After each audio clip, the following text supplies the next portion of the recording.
Karim lấy cớ mảnh đất này là của mình, lại tìm đến nơi ở của Sakina, ép cô phải rời khỏi nơi này. Chỉ vì Sakina đã đệ đơn lên tòa, yêu cầu Karim trả đủ tiền của hồi môn. Sinh tồn tự nhiên review, hãy đăng ký và theo dõi chúng tôi. Đây là động lực to lớn để chúng tôi tạo ra những video thật ý nghĩa gửi đến người xem. Chân thành cảm ơn. Hôm nay, nhiếp ảnh gia vẫn đến nhà Ali như mọi khi. Buổi sáng ở vùng núi Zagros bắt đầu trông khá yên tĩnh. Ánh nắng nhẹ nhàng phủ xuống khoảng sân trước nhà. Và cả nền sân còn dang dở sau nhiều ngày sửa chữa. Tất cả đều hiện lên dưới ánh nắng của một ngày mới. Nhưng với Ali, hôm nay không phải là một ngày bình yên. Tối qua, anh đã đi xem một căn nhà. Người chủ của căn nhà đó muốn sửa lại khoảng sân phía bên trong. Và Ali được nhờ đến để tính toán công việc. Đó không phải là một việc đơn giản. Anh phải tự mình kiểm tra lại từng hạng mục. Tính xem cần bao nhiêu cát, bao nhiêu xi măng, cần thuê bao nhiêu người thợ. Rồi từ đó, Ali mới có thể tính được chi phí xây dựng cho từng mét vuông, để hôm nay đàm phán giá cả với chủ nhà. Với nhiều người, đó có thể chỉ là một công việc nhỏ. Nhưng với Ali lúc này, đó là một cơ hội rất quan trọng. Bởi cuộc sống của anh đang có quá nhiều khoản phải lo. Lo cho căn nhà, lo cho sân vườn, lo cho những công việc còn dang dở, và lo cho cả cuộc sống hàng ngày của gia đình. Ali nói rằng, đây là công việc sửa lại phần sân bên trong. Anh muốn nhận công việc này, bởi muốn có thêm tiền để trang trải cuộc sống. Ở vùng đất này, kiếm được đồng tiền không hề dễ dàng. Mỗi chuyến xe chở cát, mỗi bao xi măng, mỗi ngày thuê thợ, đều là những khoản chi mà Ali phải cân nhắc rất kỹ. Anh hiểu rằng, nếu chỉ dựa vào những công việc lặt vặt quanh nhà, thì sẽ rất khó để có một cuộc sống ổn định hơn. Vì vậy, Ali vẫn cố gắng tìm thêm việc. Anh muốn làm nhiều hơn, muốn kiếm thêm tiền, muốn tự tay xây dựng lại cuộc sống của mình. Dù phía trước còn rất nhiều khó khăn, Ali cũng nói rằng Parisa nên tìm thêm một công việc để phụ giúp. Không phải để cô phải gánh hết mọi thứ, mà bởi trong một gia đình, khi cuộc sống đang chật vật, sự sẻ chia của cả hai người là điều vô cùng cần thiết. Một người cố gắng một mình sẽ rất dễ mệt mỏi. Nhưng nếu có người bên cạnh cùng chung tay, dù chỉ là một phần nhỏ thôi, thì những áp lực cũng sẽ nhẹ đi rất nhiều. Hôm nay, Ali không làm công việc thường lệ ở nhà. Anh phải đi thuê máy trộn để chuẩn bị trộn vữa cho công trình. Một chiếc máy trộn, một ít cát, một vài bao xi măng. Nghe qua có vẻ rất bình thường. Nhưng với Ali, đó là cả một kế hoạch kiếm sống. Anh dự định sẽ thuê thêm một người thợ để làm công việc này. Còn bà Yuda, Ali bảo bà chỉ cần nấu ăn muộn hơn một chút. Bởi khi công việc bắt đầu, anh muốn tập trung tính toán tất cả thật rõ ràng. Một xe cát cần bao nhiêu xi măng? Tổng chi phí là bao nhiêu? Nếu làm xong, liệu số tiền nhận được có đủ để trang trải những khoản nợ và sinh hoạt trong thời gian tới hay không? Ali phải cân nhắc từng điều như vậy. Không phải vì anh quá tính toán, mà bởi khi cuộc sống còn khó khăn, người ta không thể chi tiêu theo cảm xúc. Mỗi đồng tiền đều phải được tính kỹ. Mỗi quyết định đều phải thật cẩn thận. Thật ra, công việc sửa sân này không quá phức tạp. Không cần xây dựng điều gì quá lớn lao. Chỉ cần láng lại nền sân bằng xi măng, rồi tạo một độ dốc vừa phải. Bởi cái sân cũ vốn cũng không đến mức quá tệ. Chỉ là nền sân không có độ nghiêng. Mỗi khi trời mưa, nước không thể thoát ra ngoài. Nước đọng lại trong sân, làm nền nhà ẩm ướt. Và lâu dần, có thể khiến mọi thứ xuống cấp. Vì vậy, Ali muốn làm lại sân hơi nghiêng xuống. Chỉ cần một độ dốc nhỏ thôi, nước mưa sẽ có đường chảy ra ngoài. Khoảng sân sẽ sạch sẽ hơn, khô ráo hơn. Và căn nhà cũng sẽ bớt đi những phiền toái trong những ngày mưa gió. Có lẽ đối với Ali, mỗi công trình anh nhận làm không chỉ là một công việc, mà còn là một cách để anh chứng minh rằng dù cuộc sống có nhiều chuyện không như ý, anh vẫn có thể tự đứng vững bằng đôi tay của mình. Trong khi Ali đang tính toán công việc, Parisa lại nói rằng cô cần đi lấy quần áo. Nhưng Ali nhớ rất rõ, chiều hôm qua, Parisa đã được bảo đi lấy đồ. Thế nhưng cô lại không chịu đi, Lúc ấy, Parisa nói rằng mình bị đau đầu. Còn hôm nay, lại đúng vào ngày cuối tuần. Tiệm may đã đóng cửa, vì vậy dù muốn đi lấy quần áo, cô cũng không thể giải quyết được ngay. Ali nghe vậy, trong lòng lại thêm khó chịu. Bởi với anh, Parisa dường như lúc nào cũng lấy chuyện quần áo ra làm lý do. Khi thì không khỏe, khi thì đau đầu, khi thì muốn đi lấy đồ. Nhưng những việc quan trọng hơn, những công việc có thể giúp gia đình có thêm thu nhập, lại luôn bị trì hoãn.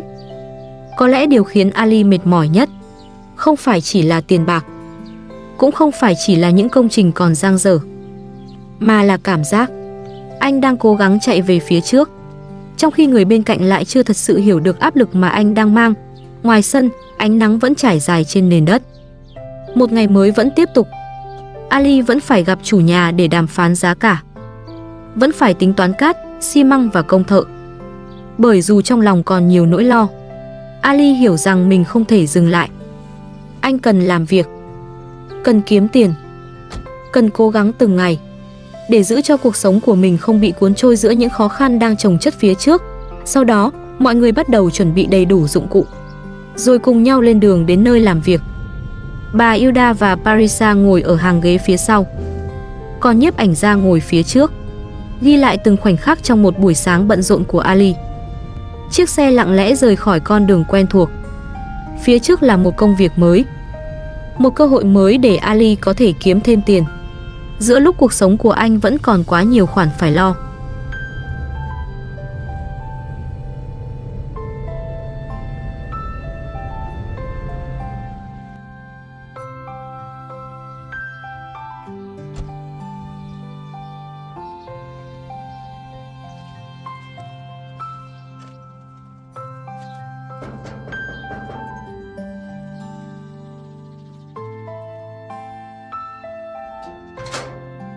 Khi đến nơi, Ali nhanh chóng bắt tay vào bàn bạc với chủ nhà. Khoảng sân phía trong căn nhà cần được sửa lại. Không phải là một công trình quá lớn, nhưng để làm cho mọi thứ sạch sẽ, bằng phẳng và thuận tiện hơn, Ali vẫn phải tính toán rất kỹ. Anh xem lại vị trí để dụng cụ, chuẩn bị chỗ đặt xi măng, tính xem cát nên để ở đâu, rồi cùng mọi người chuyển bớt đồ đạc trong sân vào bên trong. Bởi trước khi bắt đầu làm nền, khoảng sân phải thật thông thoáng. Người chủ nhà nói với Ali rằng nếu cần, anh có thể để cát và gạch ngay tại đây. Bà Hilda cũng sẵn lòng phụ một tay. Dù tuổi đã lớn, bà vẫn không ngại di chuyển đồ đạc, sắp xếp dụng cụ, hay giúp Ali lo những việc nhỏ trong sân. Có lẽ đối với bà Hilda, chỉ cần Ali có thêm một công việc, chỉ cần anh có thể kiếm được tiền bằng đôi tay của mình, thì bà sẵn sàng cố gắng cùng anh. Người chủ nhà còn nói rằng sau khi sửa sân, họ cũng muốn sơn lại tường. Vì vậy, họ hỏi Ali xem công việc ấy sẽ mất bao nhiêu ngày. Ali không vội trả lời. Anh quan sát từng mảng tường, tính toán thời gian, rồi cân nhắc số lượng vật liệu cần dùng. Bởi với Ali, mỗi lời hứa đưa ra đều liên quan đến uy tín của anh. Anh không muốn nhận một công việc mà mình không thể hoàn thành, cũng không muốn báo giá quá thấp, để rồi cuối cùng chính mình lại không còn đồng tiền nào sau nhiều ngày lao động. Trong lúc mọi người vẫn đang chuẩn bị, Ali còn nhắc đến bữa trưa. Anh hỏi xem đã mang theo đồ pha trà chưa, dụng cụ cần thiết đã đủ chưa, và nếu làm việc cả ngày, mọi người sẽ ăn uống như thế nào. Những chuyện ấy nghe qua có vẻ nhỏ, nhưng với một công trình như thế này, nếu không chuẩn bị kỹ từ đầu, thì mọi thứ rất dễ trở nên rối ren. Cuối cùng, anh và mọi người bắt đầu làm việc. Dụng cụ được mang xuống, đồ đạc được rời vào trong. Vị trí cát, gạch và xi măng cũng dần được sắp xếp rõ ràng. Chiếc giỏ mang theo đã cũ và hỏng một phần, nhưng vì chưa có điều kiện thay mới, mọi người vẫn phải tận dụng nó. Có những gia đình sống trong khó khăn là như vậy. Không phải thứ gì cũng có thể bỏ đi khi đã cũ. Không phải việc gì cũng có thể chờ đến khi đủ tiền mới làm. Đôi khi, người ta phải dùng lại một chiếc giỏ hỏng. Parisa lúc ấy tỏ ra không mấy muốn nấu ăn, cũng không muốn tham gia những công việc nặng nhọc. Có lẽ cô vẫn còn mệt. Cũng có thể trong lòng cô vẫn chưa thật sự thoải mái sau những ngày xảy ra quá nhiều mâu thuẫn. Nhưng Ali vẫn bảo Parisa nên cùng mọi người phụ giúp. bởi chỉ có một mình bà Hilda. Và bà đã làm quá nhiều việc rồi. Không ai bắt Parisa phải gánh vác tất cả. Nhưng trong một ngày cả nhà cùng đi làm, chỉ cần cô giúp chuẩn bị trà, hỗ trợ bữa trưa, hay làm một vài việc nhẹ nhàng, cũng sẽ khiến mọi người bớt mệt hơn. Phải chắt chiu từng khoản nhỏ để dành tiền cho những việc quan trọng hơn.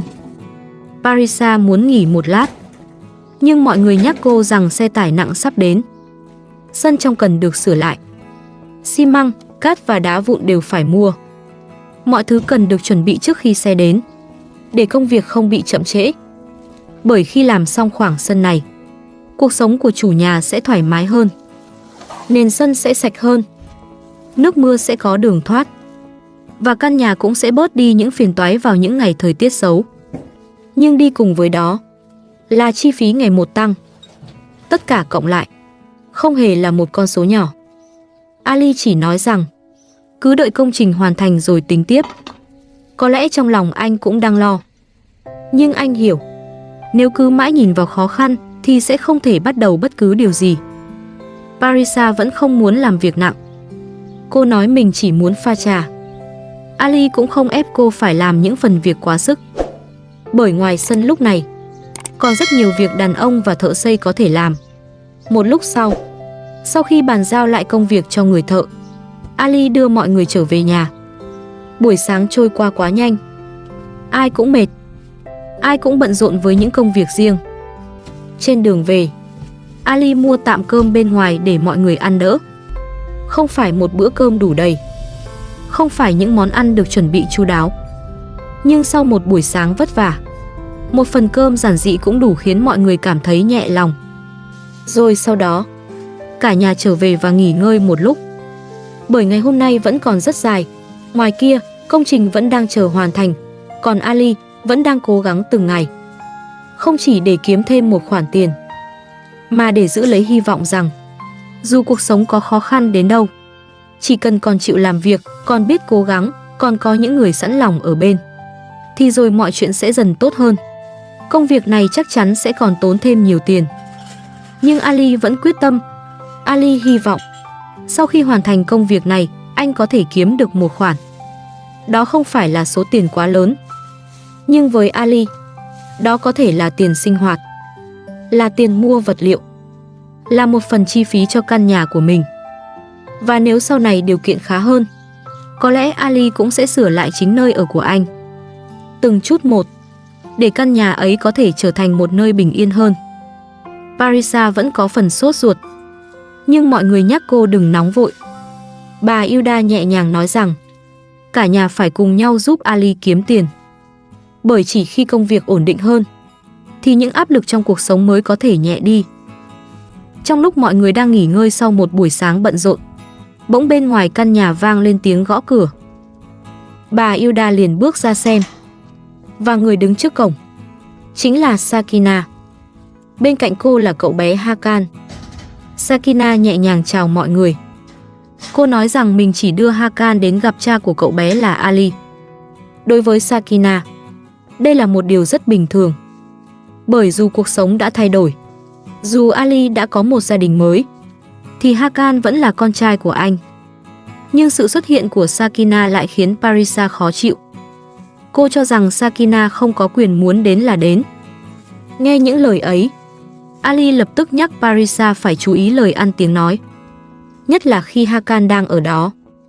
Bởi trẻ con có thể không hiểu hết chuyện của người lớn, nhưng chúng luôn cảm nhận được sự căng thẳng trong từng ánh mắt, từng câu nói.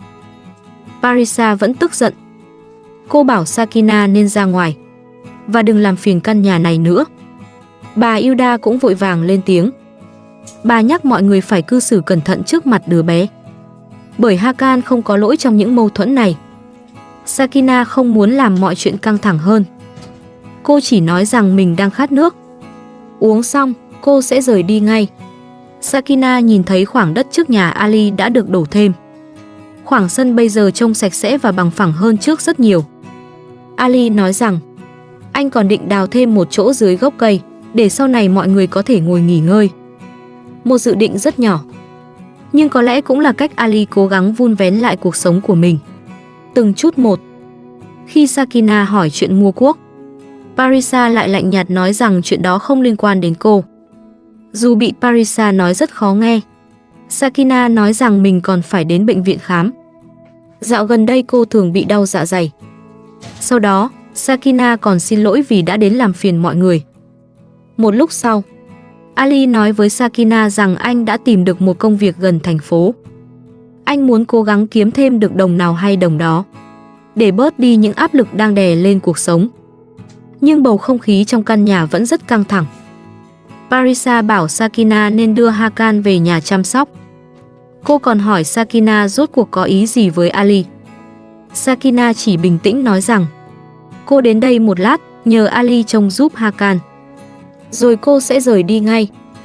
Có lẽ Sakina không mong chờ điều gì cho riêng mình. Cô chỉ mong Hakan, trong những năm tháng lớn lên, vẫn có thể cảm nhận được tình yêu của cha. Bởi đôi khi, giữa những mâu thuẫn của người lớn, điều cần được bảo vệ nhất chính là trái tim non nớt của một đứa trẻ. Sau khi Sakina rời đi, bầu không khí trong căn nhà của Ali vẫn chưa thể trở lại bình thường. Những lời nói khó chịu của Parisa khi Sakina đưa Hakan đến gặp cha vẫn khiến Ali cảm thấy rất nặng lòng.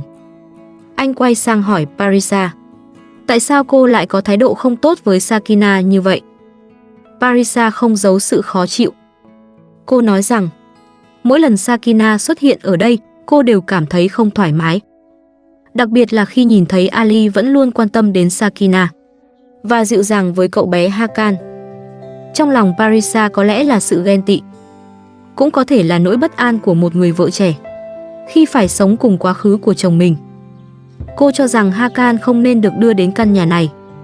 Nhưng Ali lập tức lên tiếng. Anh nói rằng Hakan là con trai của anh và là một người cha. Anh có trách nhiệm yêu thương, chăm sóc và ở bên con mình. Không ai có quyền can thiệp vào tình cảm cha con ấy. Những lời Ali nói rất rõ ràng.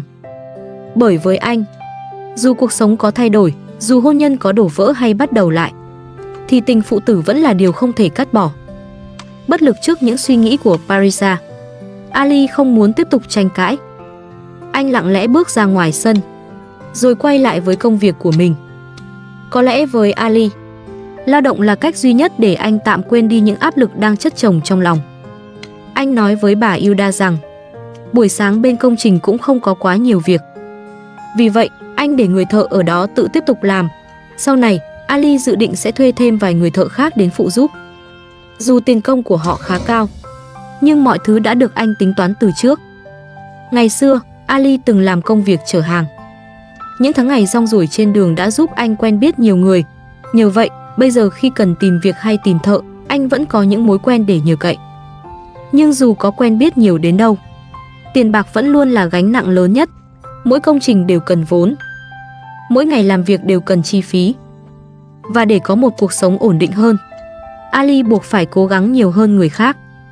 Anh hiểu rằng, muốn có một nơi ở tốt hơn, một căn nhà vững vàng hơn, thì không còn cách nào khác.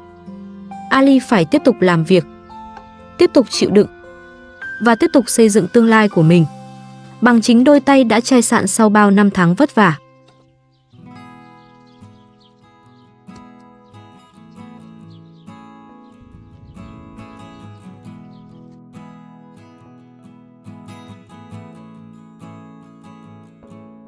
Mấy ngày nay, ngày nào Sakina cũng sửa sang căn nhà đổ nát của mình. Cô chỉ mong có thể cho các con một mái ấm bình yên và ấm áp hơn. Hôm qua, nhờ có Ali giúp đỡ, Sakina cuối cùng cũng tháo xong phần mái nhà bị dột. Sáng sớm hôm nay, Sakina đã trèo lên mái để dọn đất đá và gạch vụn. Làm việc suốt cả buổi sáng, Sakina đã mệt đến gần như kiệt sức. Vừa mệt vừa đói, trông cô vô cùng rã rời. Hôm nay, bé Hakan ngoan đến lạ. Cả buổi sáng, cậu bé chỉ nằm ngủ trong nôi. Ngay cả khi Sakina làm xong việc, bé Hakan vẫn chưa tỉnh giấc. Nghe thấy tiếng bước chân Sakina vào nhà, bé Hakan mới từ từ thức dậy khỏi giấc ngủ. Nhưng cậu bé sau khi tỉnh vẫn rất ngoan, đôi mắt tròn xoe long lanh, chăm chú nhìn vào ống kính của quay phim. Thấy bé Hakan đã thức dậy, Sakina vội đến bên, chơi đồ chơi cùng con trai. Nhìn thấy món đồ chơi nhỏ trước mắt, bé Hakan vui lắm. Chơi với bé Hakan được một lúc, Sakina lại tất bật trong căn bếp nhỏ. Hôm nay, cô nấu món cơm hầm khoai tây thơm ngon, lại thêm một đĩa thịt gà, nhìn thôi đã thấy hấp dẫn. Sakina và bé Hakan vừa ăn trưa xong, bên ngoài đã vang lên tiếng Karim gào lớn.